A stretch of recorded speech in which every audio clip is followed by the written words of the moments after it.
There is a huge group of people at work behind our screens.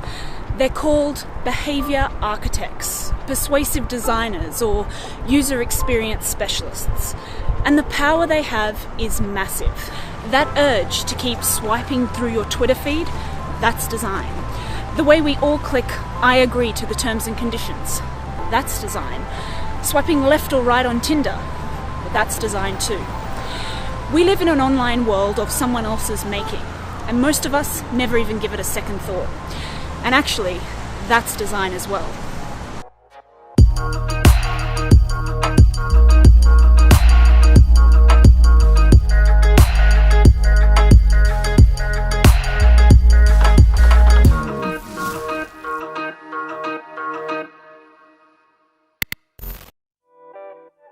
San Francisco, it's the mecca for tech designers.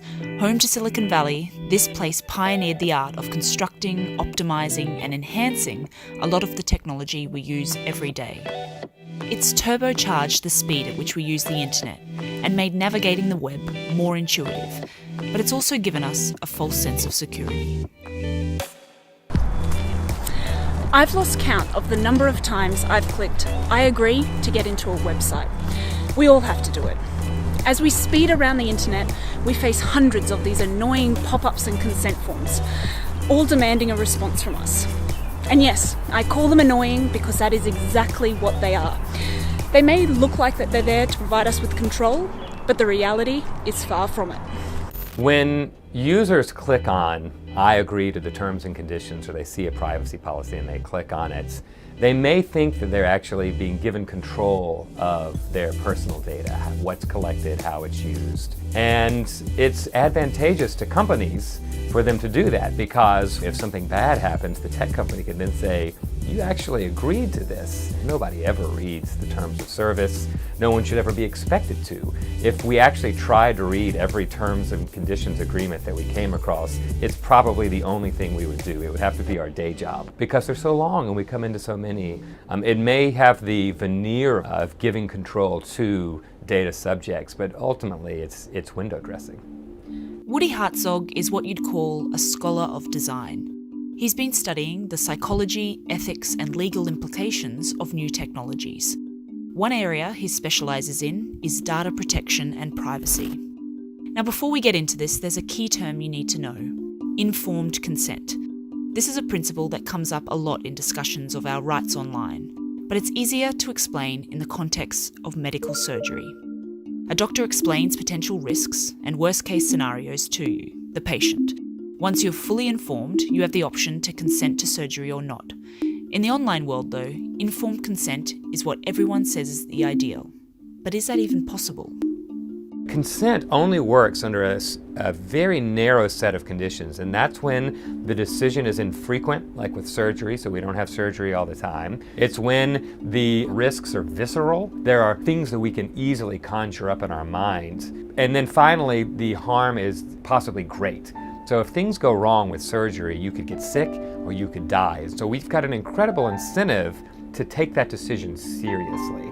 But of course, none of those things are present in the data ecosystem. We make the decisions quite frequently, 10, 100 times a day. The harms are not visceral at all. They're incredibly opaque. And finally, the harm is not even that great, because the modern privacy harms aren't huge. They're death by 1,000 cuts. The spin from Silicon Valley is that they're on our side when it comes to how we control our data.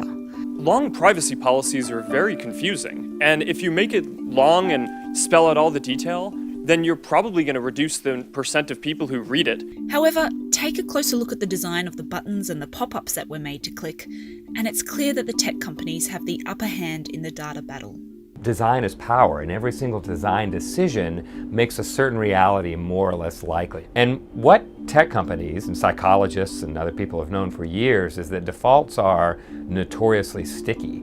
And so if you design the interface so that all the defaults are set to maximize exposure, then you're going to get a lot more data in the aggregate than you would if you set all the defaults to privacy protective, because people don't go in and change them. So until we fundamentally change the incentives, we're still going to see companies manipulating the design of these buttons and these technologies to ensure that you still keep disclosing data and that they still keep getting what's the lifeblood of their business. Most of us assume that when we go on a website and click that I agree button, the site simply collects information that we voluntarily choose to share. In reality, there are many layers to data collection, and the mechanics of it are invisible, hidden by design. For starters, it isn't just the website you are on that's mining information. There are so-called third parties, advertisers, marketers, and analytics agencies also tracking you. Using tiny bits of software, cookies, beacons, pixel tags, they scoop up incredibly detailed information. Everything from what computer you're using to how long you hover over a link. Honestly, it's a bit mind-boggling. And all you really did was click a button. Once you've crossed the I agree hurdle, you're now in the clutches of the website. And this is where design takes on a whole new level of importance. The job is to keep you there. One of the most successful innovations in mobile and website design is something called infinite scroll. You know it, we all use it every single day. It's the ability to scroll endlessly through your feeds without ever needing to click. I'm on my way now to meet the creator of this function. His name is Azza Razgan. Now, he no longer works inside big tech corporations. In early 2018, he co-founded the Center for Humane Technology. All of our apps, all of Silicon Valley companies are competing for our attention.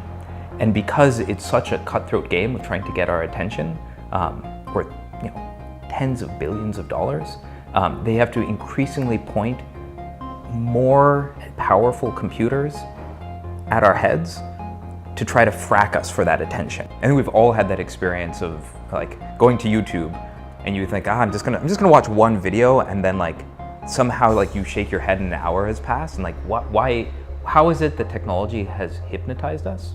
This tech hypnotization is key to what's called the attention economy. Our attention is a finite currency in the online world, and it's only as long as websites and apps have our attention that they have our business and our data. A few years ago, YouTube set a company-wide objective to reach 1 billion hours of viewing a day. Netflix creator Reed Hastings has also said multiple times that the company's biggest competitor isn't another website, it's sleep. So what happens when you give algorithms the goal of maximizing our attention and time online?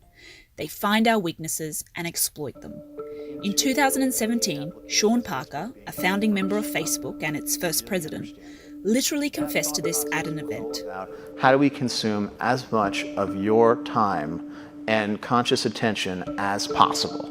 And that means that we need to sort of give you a little dopamine hit every once in a while because someone liked or commented on a photo or a post or whatever.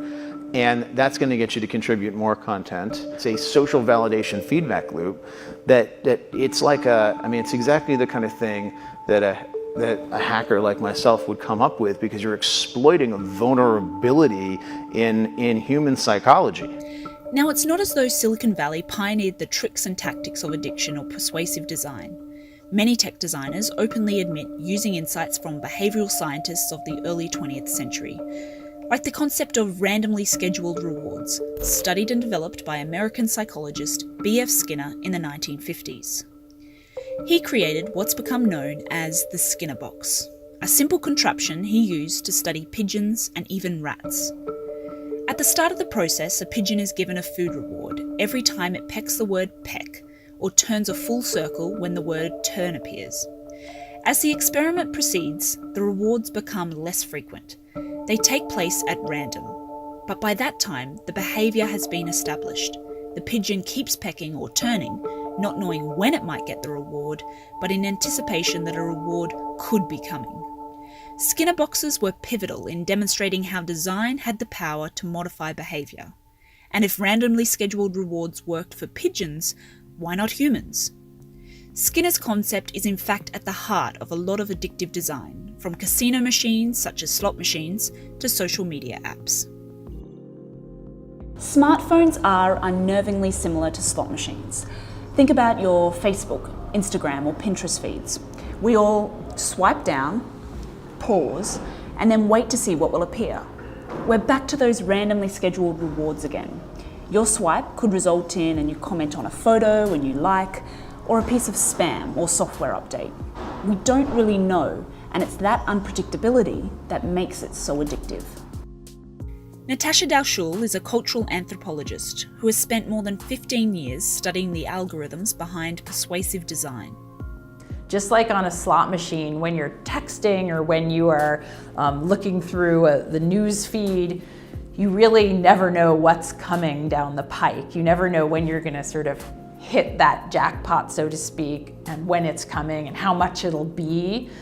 So the randomness is very important to keep you hooked in. I think the fact that we're gambling money in a casino isn't really that different than what we're doing, because in both cases, what we're really gambling is our attention and our time, right? And across the board, we're sitting there sort of hoping for some little reward to come, never knowing when it's going to come. In all cases, we're sort of sitting alone with the machine.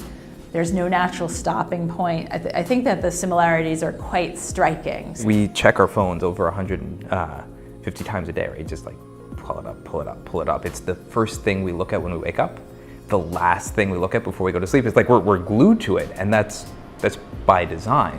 We now have like over 2 billion Skinner boxes in people's pockets. We are running the largest experiment, like psychological experiment, that the world has ever seen by orders of magnitude, right? 1 out of every 4 human beings on Earth has a Skinner box, which is learning how to uniquely target them. Super fascinating in the abstract, but sort of terrifying when you think about what it's doing. There's such emphasis put on free choice and being able to be a consumer, and you make decisions in the marketplace about what you want to do because you have free will.